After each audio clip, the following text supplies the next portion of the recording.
Yeah. All right, I'm recording now. We're good. Cool. All right. Welcome to this week's SGSB podcast. I'm John. I'm Vince. I'm Braden, and Lewis Hamilton is an anti-vaxxer. I can say words. Wow, you just came straight out the gate with that one. Oh, yes, sir. I feel like this is going to be like a Lewis-centric podcast. It's going to be, Lewis is going to be talked about a lot. Yeah. Yeah. I mean, that dumb? Yes. I mean, for good and for ill. I mean, I do have some positive things to say about Lewis Hamilton. Shocker. Sure. But I also think if I know he made some anti-vaxxer, or he linked to some anti-vaxxer material or something like that.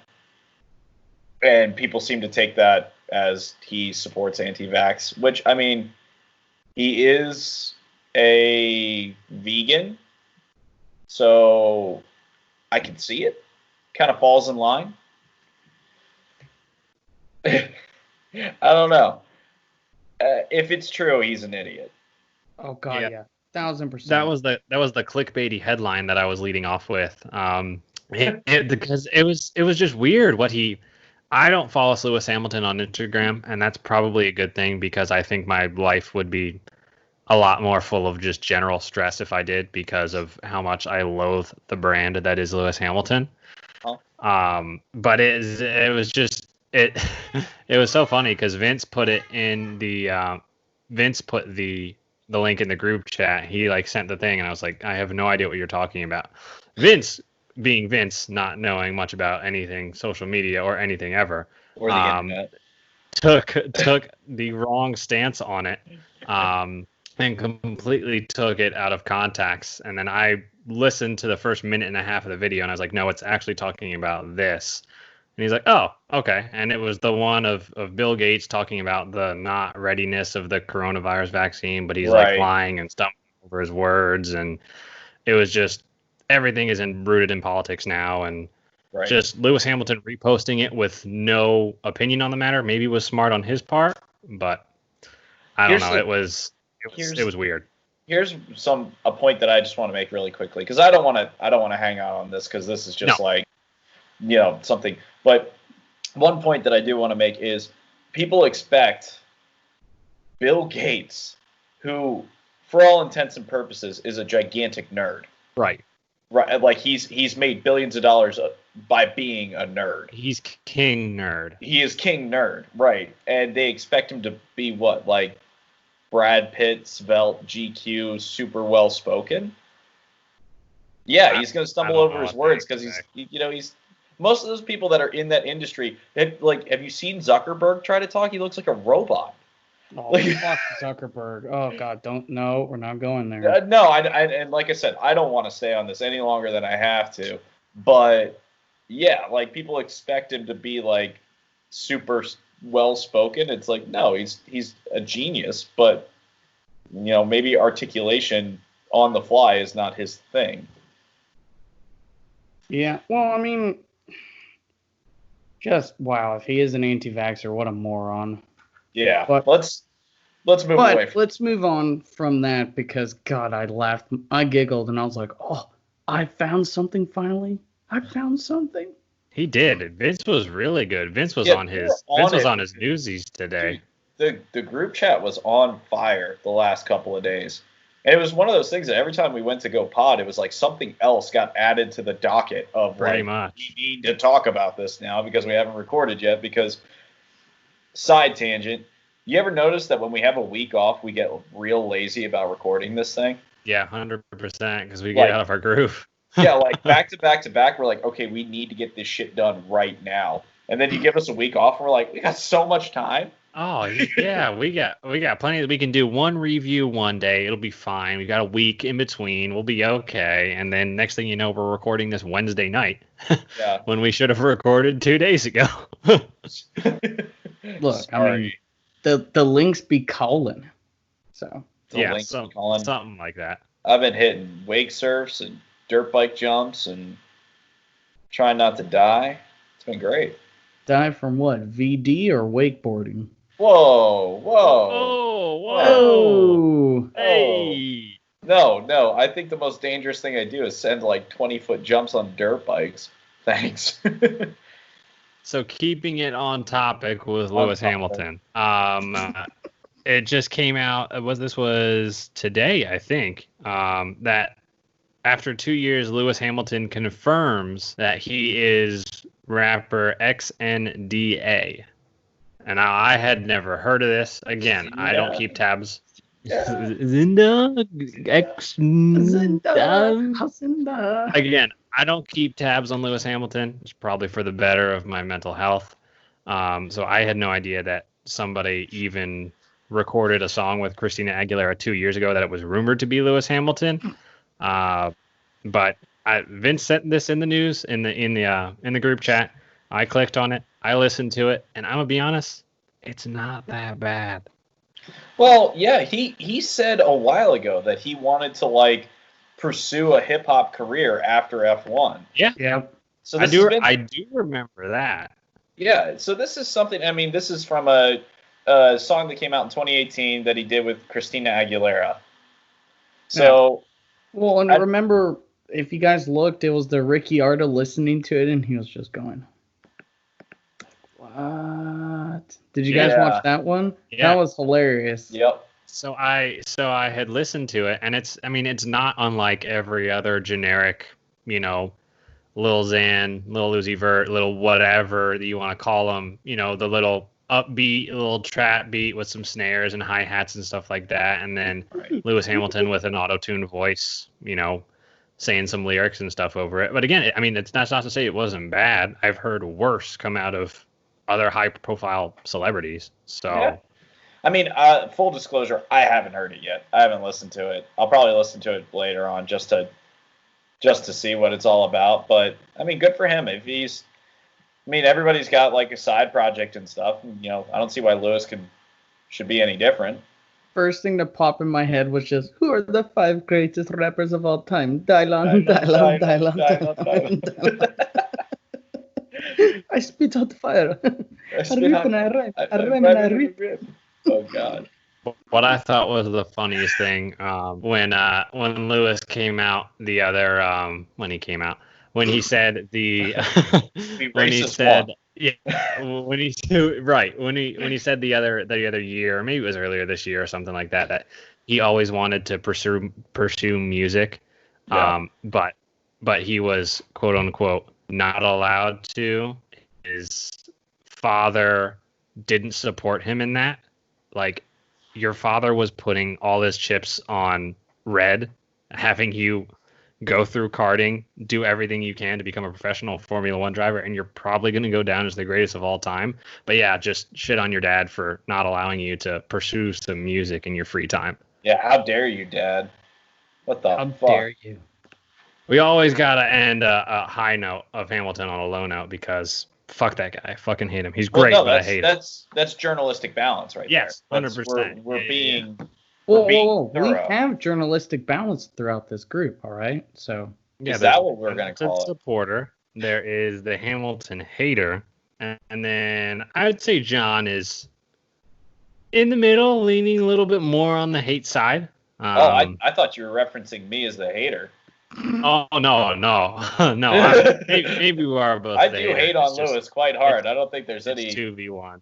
No bones about that. Maybe you're right, but let's continue this hate on Lewis talk with one of my favorite, probably maybe a little bit missed stories because it was just something simple. It was Bottas posting on his Instagram about him on the grill, and then he hashtagged not a vegan at the bottom. Do you think they get along? No, I don't think they do. It's not Nico Rosberg, Lewis Hamilton bad, but I don't think they get along. Yeah, I think, again, I'm going to go back to this. Not that it's a long list of people, but everybody that's been teammates with Lewis, Fernando Alonso really didn't seem to like him very much at all. Oh, no. Oh, those days of McLaren were bad. The Nico Rosberg, extravaganza. And then Bottas, I think, is just so boring that he can't be, like, upset about things. Yeah. Like, he's just the emotionless man. Mm-hmm. So he's like, whatever. The true definition of milk toast. Mm-hmm. Yeah, porridge. But that's the funny thing is just that was just subtle. Maybe that's Bottas's version of mind games. Whereas Hamilton will go out and in the same car say that, Bottas is the greatest competitor that he's ever had and he's such great competition, but then he'll call him a wingman the next day.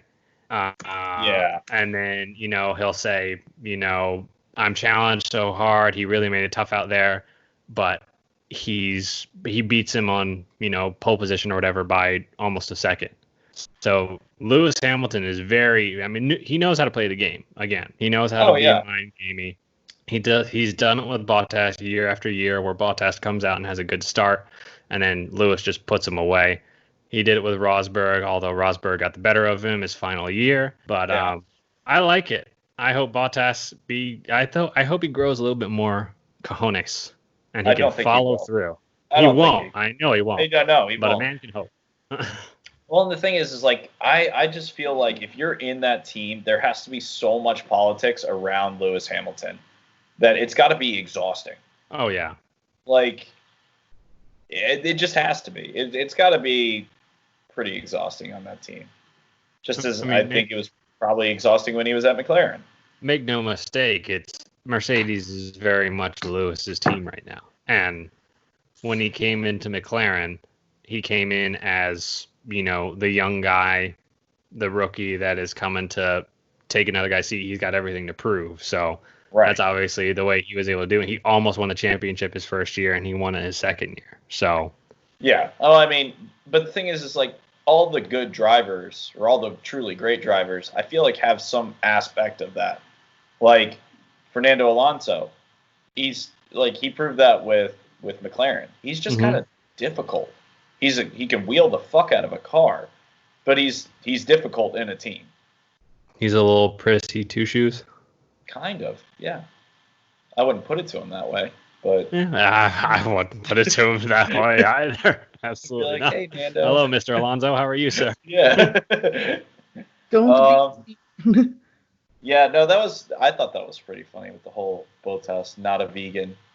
Just slight jabs. Just a slight jab. It's nothing that's gonna ruin him. It's nothing that's gonna, make him have, a bad day or whatever. But it's something that if he sees, he's like, okay, I see. If anything, actually, now that I think about it, it might be worse for Bottas because it could just implant that Lewis is like, all right, let me just wipe the floor with you again this upcoming weekend. That's just gives you one more reason.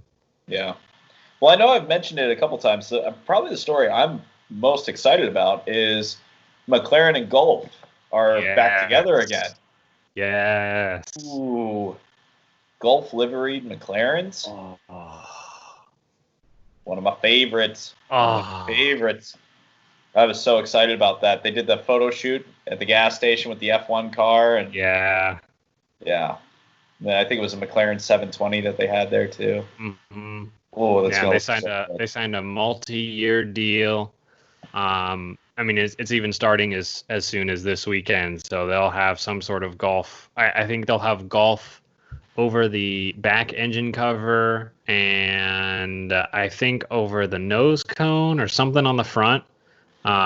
Starting as early as this weekend at the British GP.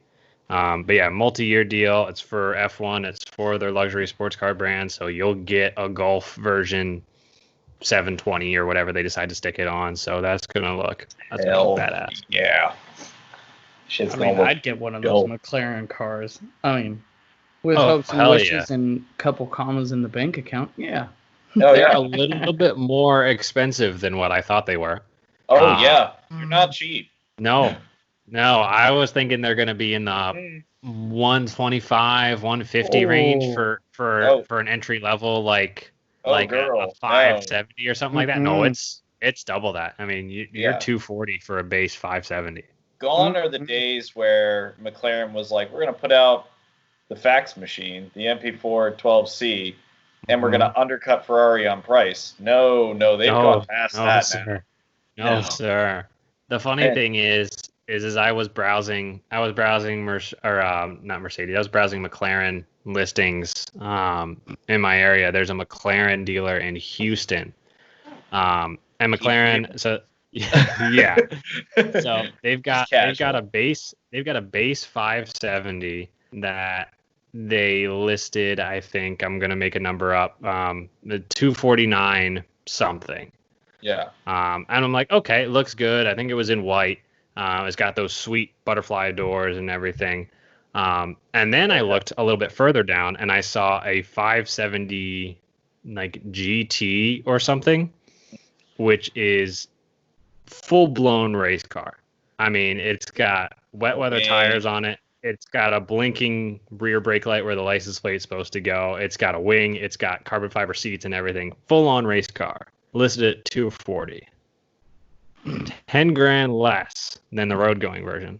And I'm like, license plate. Right. Those 10 grand for a license plate or race car. Race car. Let's go race car. But the thing is, other than the fact that it's more expensive than most family homes that you can buy, it's as expensive as the house I'm buying. Yeah. You would know. But I always maintain that you can live in a car, but you can't drive a house. You are not wrong, sir. So if we need that on a plaque. You can live in a car, but you can't drive a house. John Daly, not the golfer. Not the golfer. What are our other talking points? We got so many different things to talk about right now. There's so much. This is a little bit old news, so I won't be too on it this time around. But the Racing Point versus Renault protest. Yep. Maybe. So I fully expect. The reason why I bring it up is I fully expect Renault to protest the Racing Point again this upcoming GP, because unless I'm wrong, I haven't seen any ruling come out yet. No, there hasn't been. They took the brake ducts and that was it. Yeah. So the way that the FIA is structured, if nobody else knows, is that they have to protest pretty much every single race about the quote-unquote faulty or,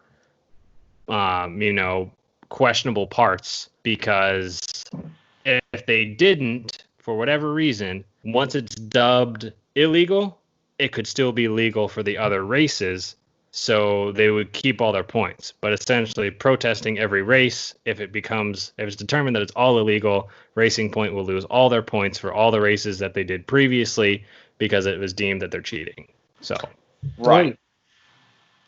Well, and that makes sense. I mean, they protested last week. They protested the week before. I mean, it's going to keep happening because they just don't believe that it's in the spirit of the sport, which I agree with. I don't think it's wrong that, like, I like having Racing Point being higher up on the grid because it gives us good racing and it's another competitive team. But again, it's like, I don't know. It's like, why not just everybody copy everybody then? And then we'll just get slightly shittier versions of the top tier cars. Already said this last time. But closer racing. But closer racing. But it's, it just gets closer to it being a spec series, which is, it's like having a spec series with extra steps. Yeah.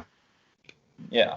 I don't know. I don't know either. I hope that they can come to an agreement at least soon. That way we're not laying in the wake. Yeah.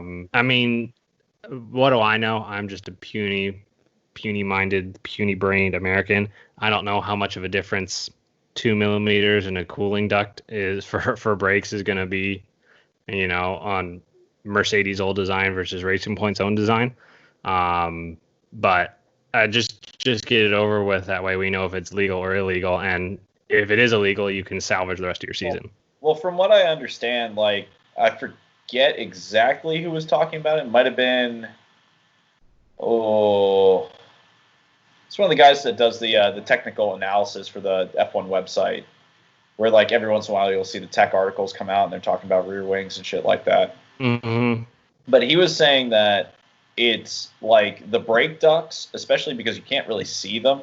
Yeah. They're such like they vary so drastically from team to team, because every team has their own philosophy on it, or if they're not being handed USB sticks with Mercedes old plans on them. But yeah, I mean, from what I understand, they should be drastically different on the inside. So even if they're like similar, like if they follow the same general design, but maybe the spacing's a little bit different or whatever, I think that kind of proves that, like, hey, there was some underhanded dealing going on here. I think it's more the fact that it's not so much that Racing Point was taking pictures and copied something. It was that potentially Mercedes handed them information on how to build it. I think that's the big issue. Yeah. So what I read under this article, I can't remember if it was, I think it was from F1.com. But under the previous rule for last year, 2019, Racing Point could buy the front and rear brake ducts from Mercedes because they weren't. Exactly. But they're not allowed to do it this year. So that's the whole gray area is if they legally obtained them last year, and then just used what they learned to make their own for this year, since they couldn't buy them again. Yeah. So, or did they just buy them again, or directly copy? Because they have to make their own. So that's where it's all fucked. But a decision is supposed to be made ahead of this weekend, so it may come tomorrow, and we may just miss it by a day. Who knows? Speaking of like Racing Point stuff, when do they have to make that decision on Perez? That's coming up, isn't it, with his contract? July 31st, right? Is it the end of this month? I think so. I would have thought so. It'll be by the end of before the end of the weekend. Yeah, that's Friday. That's the 31st is Friday. Well, I say that from what I remember. I think that's if they decide that they don't want to move forward, they have to know something by then. Right. If they want to kick him out, they still want to go forward. Exactly. If they still want to go forward, I think it just rolls over. Mm-hmm. Yeah. This is like NBA trade deadline. They got to make their move now on the 31st. If they don't, then they're stuck with him because there's no more out clauses in his contract. This was the out clause for this year. I don't remember if there's one for next year. There could be, but if I was reading everything correctly, it's pretty much this is the like one chance they have to kind of terminate semi in the middle of a deal to get Vettel in there, to get rid of Perez and put Vettel in. So. And I think they'll wait till the 11th hour on the 11th day. You know what I mean? They'll wait. Potentially, like big story before the GP. Yeah, potentially. And Racing Point is based in Silverstone, so that would be a huge, like, not that there's a home crowd, but huge home GP. Like, hey, we're changing up our driver lineup. That's a lot of buzz to create about the team. And as you'll see later, I think that they're going to do really well here this year because the Mercedes here last year was fucking incredible. Yeah, it was. So I don't know. I just think there's still plenty of ways that the whole Vettel, Perez, Aston Martin, Red Bull silly season could go, and it really looks like it's going to hinge on whether or not they decide to retain Perez. There was still some articles that I were reading, albeit from slightly less credible sources, but one of them was Motorsport, although it was a little outdated. It was 2 weeks ago, that Lawrence Stroll could still sack his son since Sergio Perez did do everything for it. Again, doesn't fucking matter. I don't think there's a snowball's chance in hell that Lawrence Stroll kicks out his own son out of the team. I just don't see it. Think about how much money he's sunk into his racing career, and is still sinking into his racing. A controlling stake in Aston Martin. He's not gonna kick out his son before he gets to race for Aston Martin Racing. Yeah, but there's no fucking way. He's got so much money and so much control. You could argue that he can just put Lance somewhere else. Where? Yeah, in the car on the team. He doesn't even have a contract. What, 3 cars now? Right, he doesn't have a contract. Yeah, it doesn't fucking matter. He could just, Lance, here's your car. 3 cars would be cool. I like 3 cars. Yeah. Here's your F1 car. Dude, if he could drive both cars, if he had another son, he'd put him in the other car. True. No, I don't. I could see, that's the thing, is that whole Perez situation, I could see it happening, but the thing is it doesn't need to happen. Yeah. Like, it's not like Racing Point's in desperate need of a driver. It would just be like an upgrade over Sergio Perez. So it's like, do they want to do that? I mean, really? Stroll? You need an upgrade from that. Well, yeah, but they're not going to upgrade Stroll. Yeah. So you're stuck with Windows 98 there with that fucking Canadian. Yeah, exactly. Like a better, like with the drivers that are freely available, would Perez Vettel be a way better team? Absolutely. Is it going to happen? No. 100% no. It's no. So you can upgrade your second driver, and you could get a 4-time world champion to show, potentially Lil Lance some racing moves or something. Oh, he can teach him the classic Vettel spin. He can teach him the spin. Oh, yes. So what you do is when you're on the apex, just mat the gas. All right. You know what sucks, though, is it's like, damn it. Now Aston Martin has to deal with the Strolls. And it's like, what about James Bond? That Daddy Stroll would probably try to push his kid into one of those movies sooner or later. Yeah. Just telling you. Oh, Stroll's this relationship could bring there some you go. Stroll, you heard Stroll it here confirmed first. his next Bond. Look. He's going to replace Daniel Craig with his eyebrows. Good. Just his eyebrows. Oh my God. No, but you know what I'm saying is there's so many stupid things they could do with it, and they would because he's the controller now. Yeah. Oh, no, son, no. You want to be Bond? Oh, son, you want to do but this? I think they've put him, if I remember correctly from reading the articles with his stakes and whatnot in Aston Martin, he has 100% control of the Aston Martin race team or something like that. But as far as like Aston Martin corporate, I don't think he has. He has a controlling stake in that. He bought into the controlling stake of Aston Martin, and they gave him Aston Martin Racing.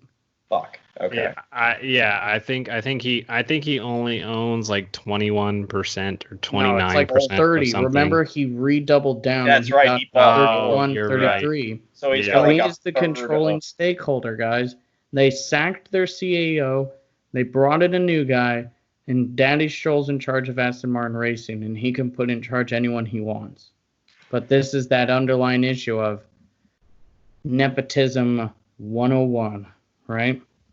But it's going to bite him at some point. It's got to. Unless Lance turns out to be an actual good Formula One driver. Oh, don't you dare put that juju. Oh, God. No. Oh, it'd be insufferable. I'd have a new... Oh, God. I already hate him, but I'd hate him even more. Like... Yeah. Why are you trying to kill my buzz? Why are you killing my vibes, dog? Let's get you back up there, Vince. We'll move on to the next topic, which I think you're going to have a field day with. Is I'd like to talk about Ferrari for the next little bit here, if we can. Oh, one of my favorite subjects. Oh, yes, Ferrari, the shit show let me is. Just reopen another beer for this one. That's a good idea. You know what? Let's all do it together. Oh, too late. If I had a second beer too open. John can't do it, but I can do another one. There you go. There you go. I'll swap it into my Circuit of the Americas koozie. No free ads. Well, you can't give Coda a free ad because they can't do a race this year. You are right. Which is extremely depressing. Yeah, we'll get on that later. Only because Texas has shit the bed handling everything. Yeah, who are you telling, brother? Well, I'm living this shit. Yeah, don't. I fucking hate that governor.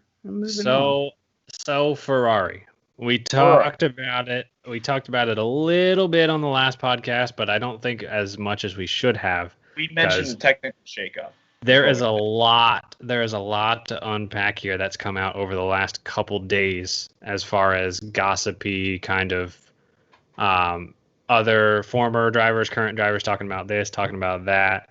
But Mattia Binotto thinks that sacking people, quote, sacking people is not the answer. Of course, he appoints Roy Byrne, the head of the Schumacher-era design Benetton and Ferrari, as the performance development lead. Now, this dude was supposed to quit in 2006, but he's still worked for Ferrari in some way or another since then. He's likely really only focusing on the 2022 car, so that's why they really brought him in. Right. He's not going to really do anything for this year. Next year's car for 2021 is relatively unchanged. But apparently this is as significant as having Adrian Newey do what he does for Red Bull. What are your takes on it? Because I think he's an old croak, and Ferrari hasn't done anything since 2007. Well, I mean, how long has Adrian Newey been in the game? Oh, years. A long time. Long time. But he did adapt. I will immediately follow my statement up with, he did adapt to the game. Yes. Yeah. But, yes. I mean, dude, at least Ferrari made a move. I mean, it is a very Italian move. It seems like that's the problem. The Ferrari history of stress firing. Everything's going wrong. Let's burn the fucking boat and start over again. Well, let's bring back who did well in a certain time in a certain situation, right? Anytime Ferrari was good, it was lightning in a bottle. Exactly. Yeah. But that's what they're not doing, John. They're doing the opposite. Is sacking people is not the right move. So they're making it's still very Italian. They're just making very lateral moves. They're like, oh, you are just going to have a teensy bit more control over this. And you're instead of working for here, you're going to work with the guy next to you. It reminds you of the Vatican and how they move people from one area to another. And your work here and... Well, I think that there's been a lot of knee-jerk reactions to things that has caused Ferrari to be in the situation where they are right now. Because the car was competitive, the car was super fast, they got caught cheating, which I think was the giant crux of this whole thing. I think that's where decisions started getting made. Because they got caught cheating, and then snap overnight, they lose a ton of pace, then they over the winter season go, we're going to completely change our philosophy. We're based around aero now. We're not based around engine power. Because I think deep down they knew we can't gain that power back that we lost. Otherwise, we wouldn't have been cheating in the first place. Yeah. So for the car to be competitive, they had to completely adapt a new aero philosophy. And it's so late in this formula, you can't do that. You can't completely change a car over one winter break and expect it to be at the top of the field again. Right. That's why Ferrari's a midfield team now. Right. And that's essentially, think of Ferrari as a team that like when Honda came in and they started building engines, they were garbage. Oh yeah. It's taken Honda 5 years to get to where they're 90% of the way to Mercedes. Right. So my take on it is Ferrari got caught cheating. They realized that they had fucked up. They tried to make the car more competitively using the aero.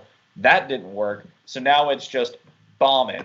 2022, that's where we're aiming for. We can't win over the next 2 years.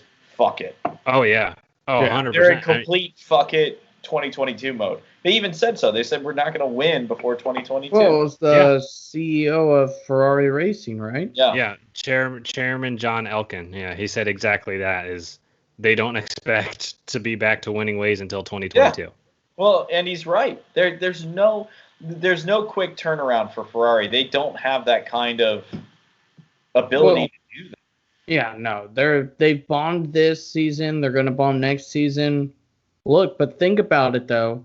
If they start ending up being last, they get more time in the wind tunnel. They get more money, right? Or sorry, not money, but more time. The salary cap restrictions are coming in, aren't they?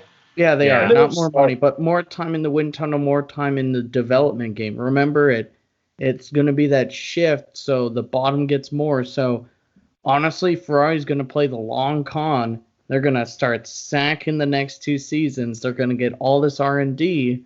But here's the problem with this. Ferrari is a small operation, extremely small. Mm-hmm. We're in the middle of a global pandemic where every business is suffering. If you're Ferrari, what are you dumping money into? Your road cars, or are you going to dump money into your F1 team? What is more lucrative for them? Formula One. I would have to disagree. No, they shut down their plant though. Like they haven't been making road cars unless I miss something. They haven't been making road cars since March. No, but what I'm saying is they're probably taking whatever excess money they have and are using it to keep that business going for when things rebound. I can't imagine that they're taking excess money that they have and instead of sitting on it are chucking it into a Formula One team in a car that's pretty much a giant piece of shit. Well, I mean, I don't know, dude. They're Italians. They'll pull something on us, right? I guess. I don't know. They'll do some very rash decision, make a very gusto move, and trying to throw some panache at it. I don't know. Ralph Schumacher doesn't seem to think that anything that Ferrari's doing right now is going to work. Yeah. He thinks that they should blow the whole team up. Well, Start from the top and everything explode. But I mean, they could for next year. I think they could. I think they should just nuke the whole team. Get rid of Benito, dude. Benito sucks. Well, they said that they're giving Benito extra breathing room to try to build the team. I don't know why they see or what they see in Benito, but Arriva Bene. Well, okay, so here's the thing. Did Benito just completely inherit just this cheating situation and he's trying to work his way through it? Or is he part of that? I think he's part of it because he helped develop the car. Did you see Arriva Bene? He looks like the kind of guy that would cheat. Oh, wasn't Benito chief technical director or chief performance engineer or something before he was brought up to team manager? He was, dude. Arriva Bene his hands are as dirty as anybody else's. All right, fair enough. Don't you dare put Arriva Bene's name in vain here, all right? Harry Potter, which he fits the bill, dude. I'm not saying anything bad about him, but like he could play a villain. If Arriva Bene came up and was like, I'm going to have to break your kneecaps now, but in Italian, you'd be like, yeah, I can see it. Mm-hmm. This guy's going to totally break my kneecaps.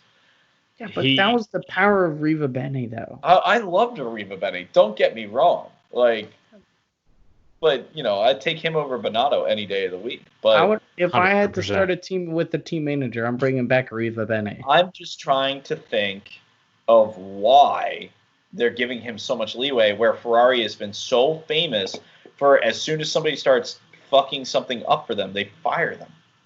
They're giving him enough rope to hang himself. I feel like he's already done that. The team is awful.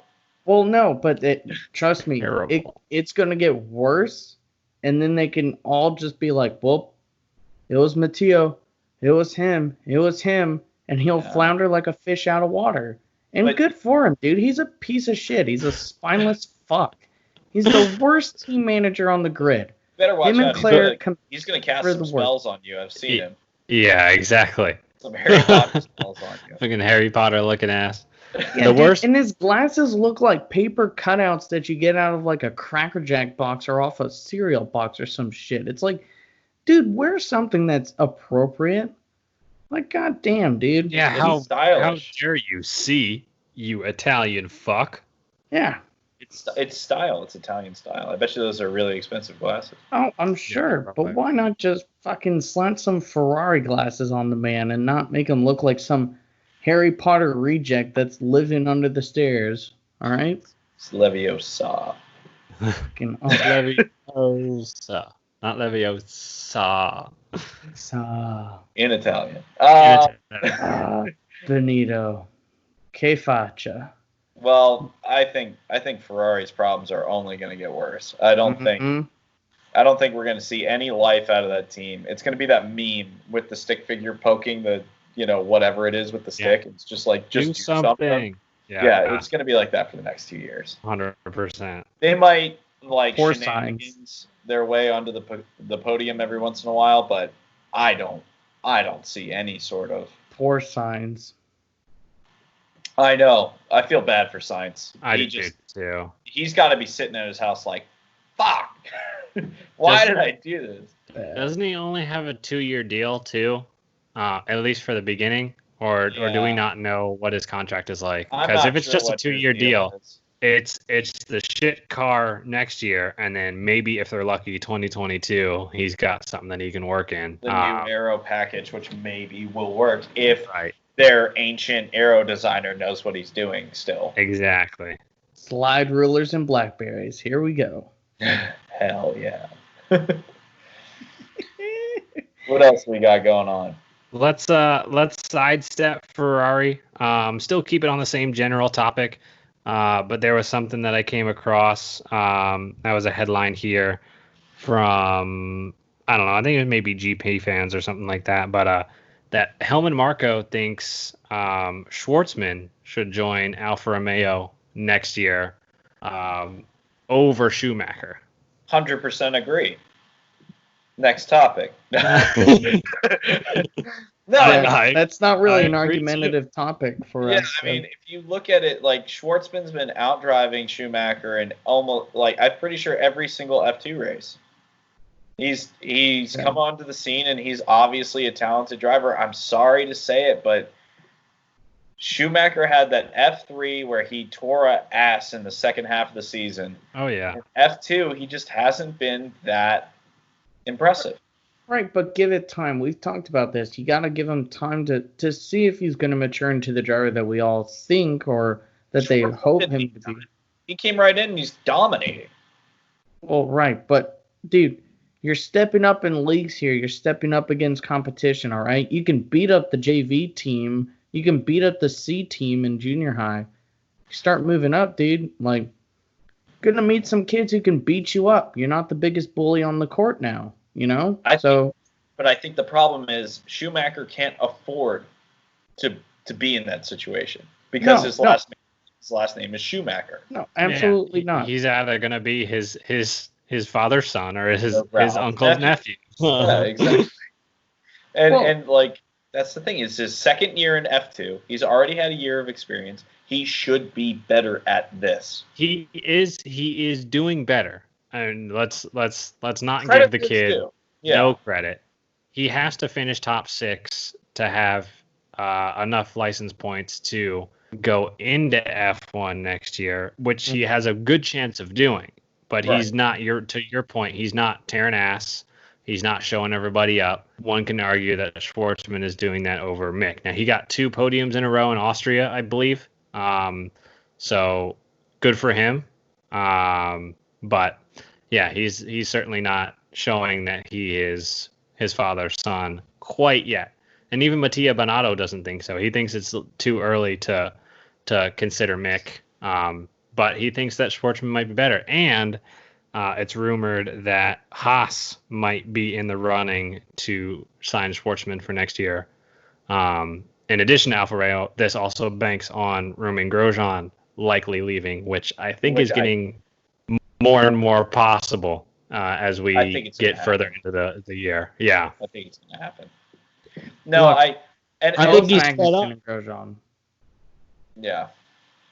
Well, and I know I'm coming off harsh on Schumacher, but I do want to see him do well. I'm excited for it. Yeah, like I don't wish the kid any ill will. I want him to come in to F2, but he's not giving off that Lando Norris, George Russell. He's not giving off those vibes of a driver that's coming in and just wrecking house. I just don't want him to ruin his career. And coming into Formula One too early to ruin his career.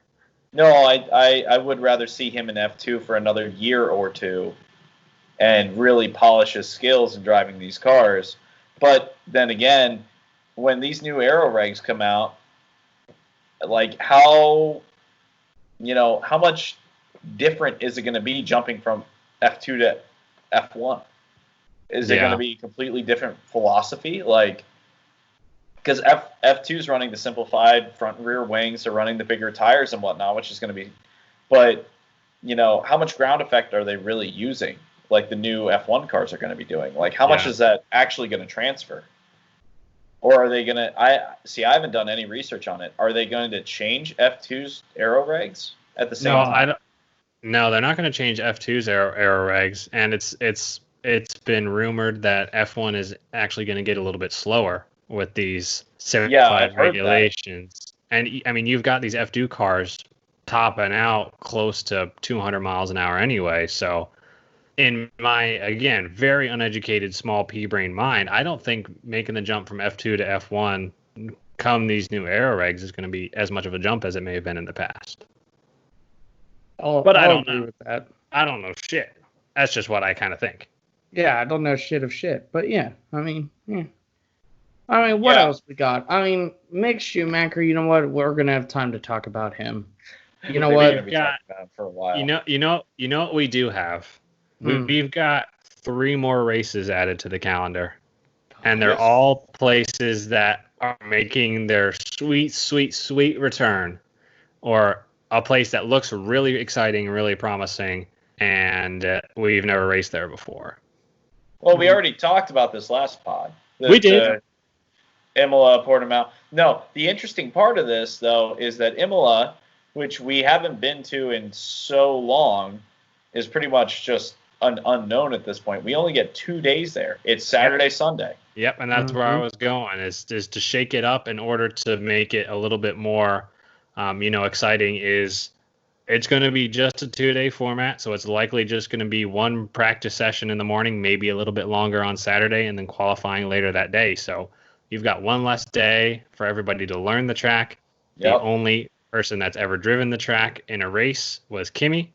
There's the funny meme that's gone around is last time we were at Imola, it was like Lando Norris was 3, George Russell was 4, and Kimi Räikkönen was 5th.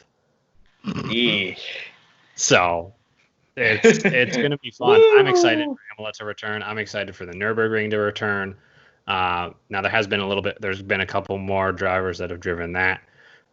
Seb, Lewis, Grosjean, I think. But none of the new guys have driven it. And then Portimao is going to be completely new. FIA Grade 1. I had no idea there were actually this many Grade 1 tracks.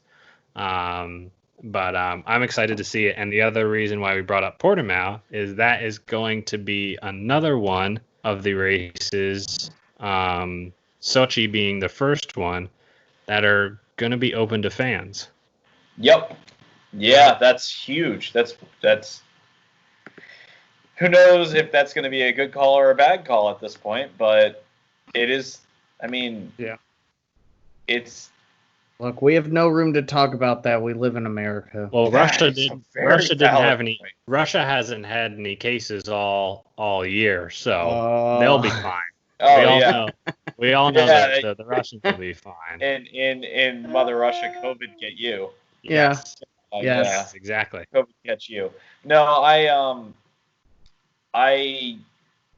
going to say this. It doesn't make a bit of difference to me, to be honest, with fans being in there. I know I said it was huge, which it is huge for the atmosphere. It's huge for the sport because they need that revenue from ticket sales and stuff to make money as F1 as a spectacle. That's why it's huge. Yeah. But as far as me watching it, I haven't gotten any less enjoyment out of watching a race with there no fans being there. Oh, no, it's better with the fans, because I hate when they fucking pan to the fan stands. It's like, I don't care what these fucks are looking at. Like, I want to watch the race. So the only thing that helicopter can look at, or the cameras, on the stands, is the cars. It's like, fuck seeing the fans. I really don't give 2 fucks. The fans are there, and I'm jealous, of course, because I don't get to go to a race. And then, so it's like, the fuck I care to see a bunch of Euro trash fucking at a racetrack. So. Whoa. We're talking about probably 66% of our listening audience right now. Jesus Christ. Look, if they're still here, then they know the feelings, all right? They know it's all in good jab. I've said this before, and I will say it again. I do think it is incredible that in the great state of Texas, when we go and watch the race, how many shirtless men do you see in Texas during the race weekend? It's not a lot. No. No, in fact, I can't even pick out. I've seen a lot of BMW Williams gear, 100%. which is, and that's like, I would take that off. But no, like you don't see it. But in every European circuit, you see dudes with no shirts on. Yeah, and they drive those caravans. They drive those campers. I mean, these are Euro hillbillies half the time. Eurobillies. Eurobillies. Just like on the Eastern Shore, you got shore billies. Are alive with the sounds of billies. Yeah. Yes. But I mean, look, we all are race fans, so you know what? Fuck it. They know who we are. They know what they are. I mean, yeah. Well, here's the thing, though, is I would much rather hang out in the camper town with the hillbillies and the Euro trash because they know how to party. Yeah. I don't want to go to the paddock club where everyone has a broom up their ass or fucking, all these Versace and Louis Vuitton wearing motherfuckers. Fuck that. They were spending York, doing an ice luge and fucking taking my shirt off. Yeah. I mean, Oh, hell yeah. No, what it must be like to party with the Dutch. Well, we met that Denmark guy at the USGP. Did meet the Denmark guy a couple of years ago. Denmark guy was the best. That guy was one of the most hammered I've ever seen anybody ever. He was trashed. It was awesome. I fucking love Denmark. And I'm from Denmark and I'm proud. He was awesome. Just taking a picture with everybody that walked by him. I mean, that kind of a lad. So anyway, that's really much, that's all the newsy stuff that I have. It's crazy. There's going to be more to come out because everything is ever changing here. I heard talk that they might add 2 Russian GPs, 2 Bahrain GPs. I've heard all sorts of crazy nonsense. If Spain gets canceled, Silverstone might run a 3rd in the row. Who knows? Spain getting canceled. But thank God. But let's preview the British GP, shall we? Hell yeah. Let's do it. All right. So I did the recap, and as soon as I started the recap of last year's race, I realized that I remembered pretty much everything that happened in that race because it was so fucking exciting. Mm-hmm. Now I say that it was so fucking exciting if you take out the Mercedes.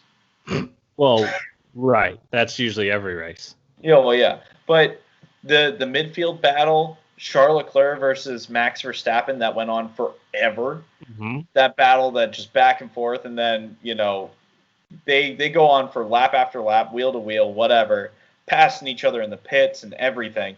And then Vettel comes up and just punts Max Verstappen into the gravel trap. Just shoves his proverbial Ferrari dick in that Red Bull ass. Literally 2 laps into their battle. He's been battling Leclerc all day, and then Vettel comes up just like, fuck you. Yeah.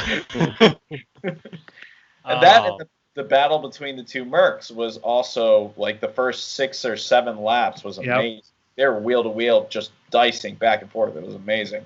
Well, wasn't this the same race, or am I thinking differently? Wasn't this the same race that Leclerc and Vettel, where Vettel ignored team orders in the beginning? He was supposed to let Charles by, or am I thinking of a different race?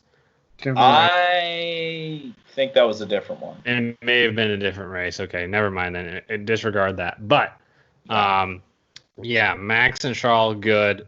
I mean, Lewis and Valtteri, they had a good bout. Obviously, it had to give up because Lewis was in the middle, was starting to run away with the championship like that, so they couldn't risk crashing out. Right. So that's where that sucks. But I mean, it wasn't bad at all. It was a good race. Silverstone is a fast track. It's a technical track. It's a good old school track. I think this is where I love it so much. I do too. This is where it's really going to separate the men from the boys, and we're really going to see what these cars look like this year because it's the first out and out quote unquote power circuit. Here's the thing. We'll see the advantage that Mercedes is going to have. We'll see how shitty all the Ferrari power cars are. We'll see if Red Bull has taken a step back. It's going to be something. So I don't think Red Bull is going to do well at this track at all. I don't either, and I'm glad you said that. Although my hat says Red Bull Racing, Yep. I don't think that they're going to do well at all. No, I don't think they're going to do well at all. I mean, obviously, if we look at the standings from last year and who finished where, Lewis Hamilton finished. Valtteri was 25-ish seconds behind him, and Leclerc was about 6 seconds behind Valtteri. And then where did the Red Bulls finish? So Gasly was 4th and Verstappen was 5th. Now Verstappen was keeping up with the Ferraris. Yeah. But so then he got realistically crashed. Could have had an opportunity at a podium there until Vettel punted him off and he was able to snake his way out of the gravel trap. You're right.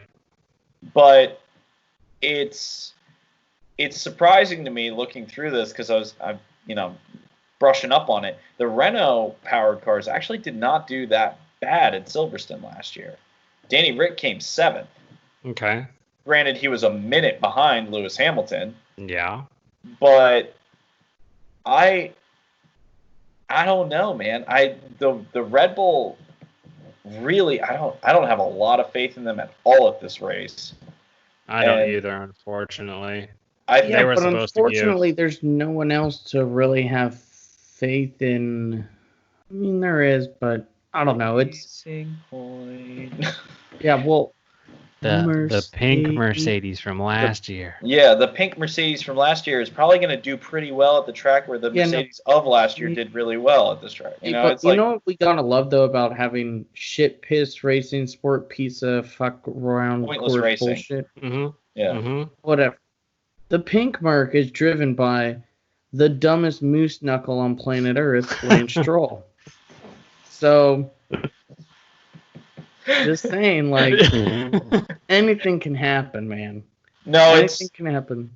Anything can happen, but the thing is, Lance, this is actually a good point, though, that the last couple of races that we've been at have been really tight, really fast, high downforce circuits. Mm-hmm. And Silverstone is not an easy track to drive. No, this is. I think this is, I think this is the first real test of Stroll in that car. Oh, he's done well. He's done well at Hungary. He's done well at Austria. Let's see what he's got at Silverstone. Oh yeah, no. This is the test to see if that car is truly what we think it is, right? The pink Merc. Yeah, well, I do think it's going to be ridiculously quick. Mean, yeah, if you're a betting man, I'd be with you there, John. It's just that you do have a, loony and a toonie in that car, so, I'll go with it. I don't know about that one. Fuck that, dude. Fuck Lance Stroll. Do we want to get into some predictions here? Yeah, let's get predicting because I'm chomping at the bit here. I'm waiting for it. All right, John. Since you're waiting for it. Fuck no! I won last week. Brayden, fuck you. I'll go. As much as I'd love to believe it, I don't see anybody here winning other than Lewis Hamilton. Yeah. So I'm gonna go Hambot 1-2 because why wouldn't they be 1-2? Mm-hmm. This is where I'm gonna piss you off, Vince. Is I'm gonna put Lance Stroll getting a podium for the first time this year. He's gonna come 3rd. I think Verstappen will be 4th because Perez is gonna have a bit of bad luck trying to get past Albon again. And he is gonna fuck himself up. So Hambot, Stroll, Verstappen, Perez. And then bottom 5, I think we'll go, starting from 16, we'll go Giovinazzi. Kimi Räikkönen, Giovinazzi. We will go, God, who else is bad who's on the grid? Nicholas Latifi. And then we'll go with Romain Grosjean crashing out, some sort of brake failure. And Renault is going to have reliability issues. Ocon out as well. Okay. Ooh, interesting. Very interesting. Very interesting. And where do you think Danny Rick will come for the Danny Double? The Danny Double. Danny Double, Danny Rick is going to come 8th. 8th? 8th.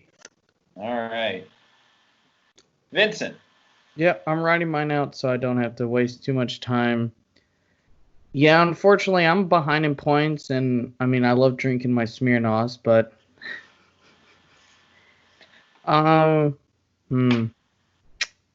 See, this is where I'm gonna kind of veer off from you here, Braden. I'm gonna go Hambot. Yeah. Okay. I'd be dumb not to say that, right? I mean, if I had money to play with, aka John, then I would, But I'm gonna go Hambot Perez. I think Perez is going to do better than Stroll because he is the better driver. And if they do say on Friday that he's no longer there, he's going to give them the biggest middle fucking finger to that team.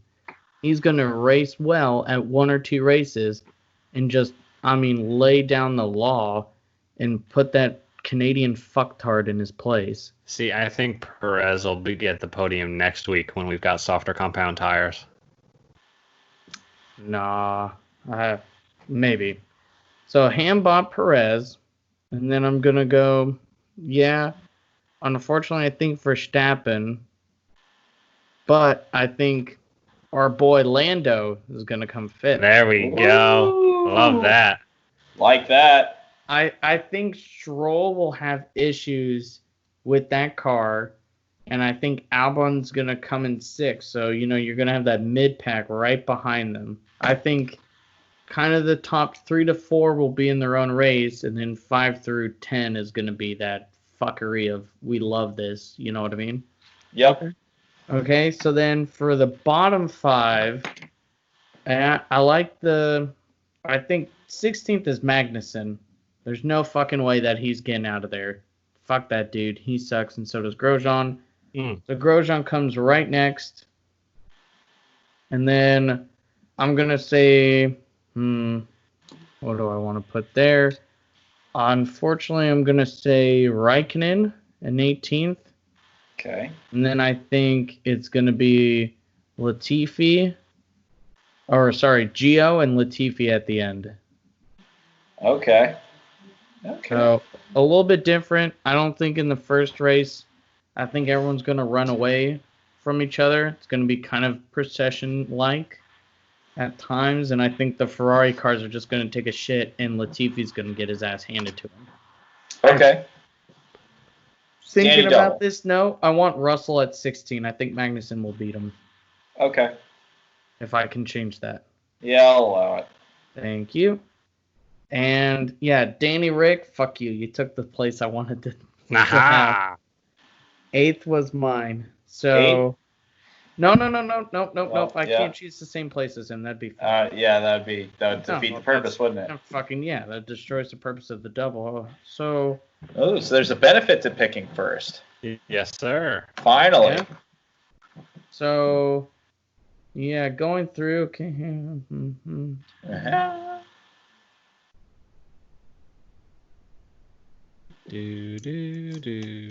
Any fucking day now. Yeah, well, okay. I mean, do you remember how old I am? Fuck you. So pick a number between 6 and places. 15. Yeah, no, he's Danny Rick's gonna come 11th. All right. Okay. I think someone could sneak past him. I think he may not do as hot. Unfortunately. Yeah, he could get shafted on strategy. That's a very good guess. That's where Renault is fucking shit themselves wildly well. So here's where I'm at. Oh God, he's Vince, we have definitely predicted very close to each other. Oh no. So my top 5 is essentially the same as yours, except I have Stroll coming 5th. So I think Perez is gonna outdo him. I think Verstappen's 4th. I think Stroll's 5th. Okay, so we picked the same. We all picked the same 1, 2, 4. Yeah, we all did pick the same 1, 2, 4. Nope. Hambot Verstappen. Hambot Verstappen. Oh. We all have them. It's our 3 and 5 that are different, and Vince and I have the same 3. Yeah. Mm-hmm. So I think I see that. I mean, Mercedes won 2. That's fairly obvious. Perez is, I think, the better of the 2 pink arrows. Yeah. And I think Verstappen's better than Stroll, and I think Stroll is not going to have as much pace around this track. That's why I put my faith in Norris. Logic dictates that's a good pick. Oh, yeah. Yep. My bottom 5, I've got Russell and Latifi 16th and 17th. Mm-hmm. 18th is Grosjean, because I think he's going to have a lot of issues here. Giovinazzi 19th, and Vettel, I believe, is going to crash. Oh. Wow, that's bold. Is it, though? Here's my thinking behind this, and tell me that this isn't like a logical way to think about this. Vettel, in the first 2 tracks of the season that have had high downforce, super high downforce, the car has been nigh uncontrollable. Yeah. Okay, so now you're going to put him on a bigger track with longer sweepers, with less aero, and tell him to control the car. Yeah, he's going to crash it. He's going to fuck it up. I mean, Charles is wrestling that thing around. Unfortunately, I think we all went for a very conservative race, which will make my Sunday morning and your guys' as boring as well.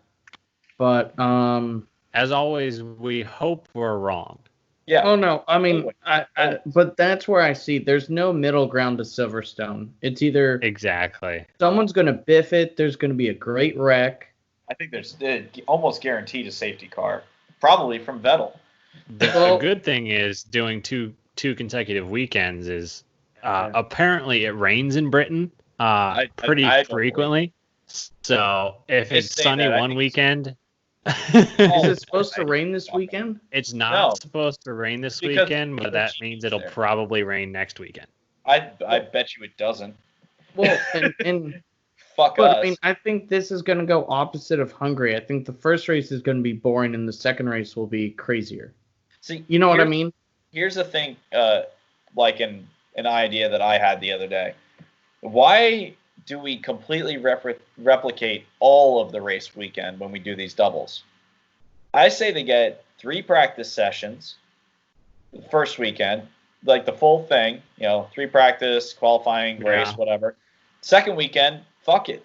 Just throw them straight into qualifying. They've already had 3 days of practice. Sprint race.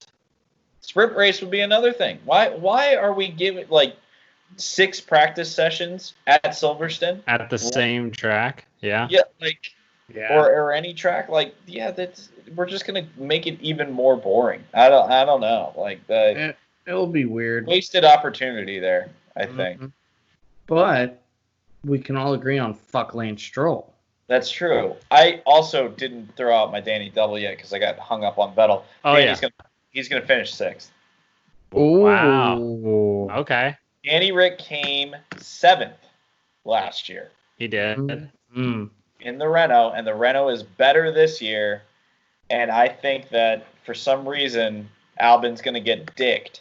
See, that's why I went 8th, is because you've got 2 racing points and potentially a McLaren or 2 that are better this year.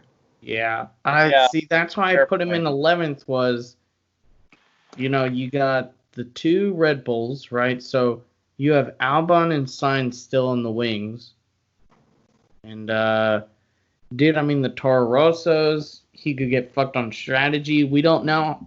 Renault claims to have good top-end speed, but, They're a damn sight better than last year. We know that.